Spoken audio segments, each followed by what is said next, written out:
جلال الدین محمد اکبر اکبر اعظم کے نام سے مشہور تیسرا مغل شہنشاہ تھا، جس نے 1556 سے 1605 تک حکومت کی۔ اکبر اپنے والد ہمایون کے بعد ایک ریجنٹ بیرم خان کے ماتحت تخت نشین ہوا، جس نے نوجوان شہنشاہ کی ہندوستان میں مغل سلطنت کو بڑھانے اور مضبوط کرنے میں مدد کی۔ ایک مضبوط شخصیت اور ایک کامیاب جرنیل، اکبر نے مغل سلطنت کو بتدریج یہ وسعت دی تاکہ برصغیر پاک و ہند کے بیشتر حصے کو شامل کیا جا سکے۔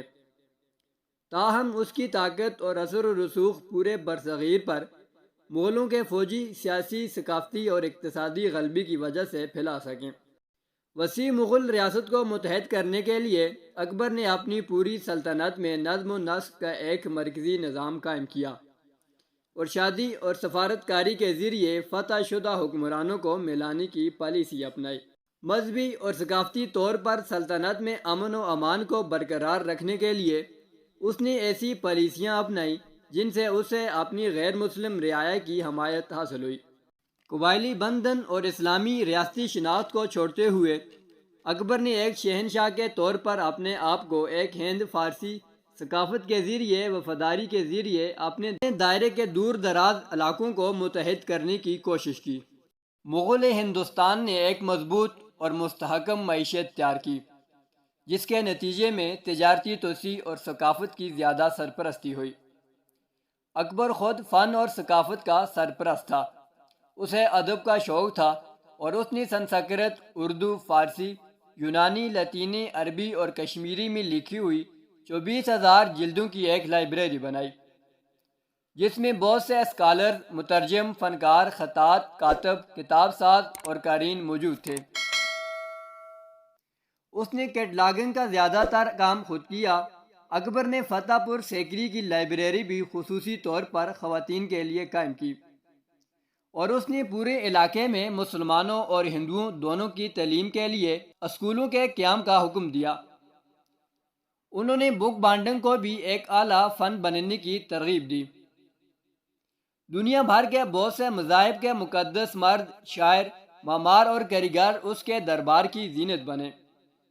دہلی، آگرہ اور فتح پور سیکری میں اکبر کے دربار فنون، خطوط اور علم کے مراکز بن گئے۔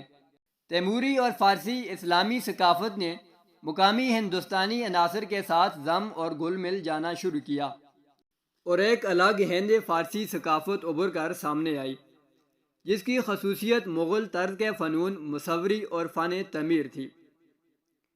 راسخ العقیدہ اسلام سے مایوس ہو کر اور شاید اپنی سلطنت کے اندر مذہبی اتحاد لانے کی امید میں اکبر میں دین الہی کا اجرا کیا۔ یہ ایک ہم آہنگ عقیدہ ہے جو بنیادی طور پر اسلام اور ہندو مت کے ساتھ ساتھ زرتشت اور عیسائیت کے عناصر سے ماخوذ ہے۔ اکبر کے دور حکومت نے ہندوستانی تاریخ کو نمایاں طور پر متاثر کیا۔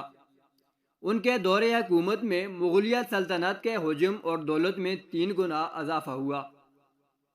اس نے ایک طاقتور فوجی نظام بنایا اور مؤثر سیاسی اور سماجی اصلاحات کا آغاز کیا۔ غیر مسلموں پر فرقہ وارانہ ٹیکس ختم کر کے اور انہیں اعلیٰ سول اور فوجی عہدوں پر تعینات کر کے وہ پہلے مغل حکمران تھے جنہوں نے مقامی رعایا کا اعتماد اور وفاداری حاصل کی۔ اس نے سنسکرت ادب کا ترجمہ کیا، مقامی تہواروں میں حصہ لیا، یہ سمجھتے ہوئے کہ ایک مستحکم سلطنت اس کی رعایا کے تعاون اور نیک خواہشات پر منحصر ہے۔ اس طرح ان کے دور حکومت میں مغل حکومت کے تحت کثیر ثقافتی سلطنت کی بنیاد رکھی گئی۔ اکبر کے بعد اس کے بیٹے شہزادہ سلیم، جو بعد میں جہانگیر کے نام سے مشہور ہوئے، اسے شہنشاہ بنا دیا گیا۔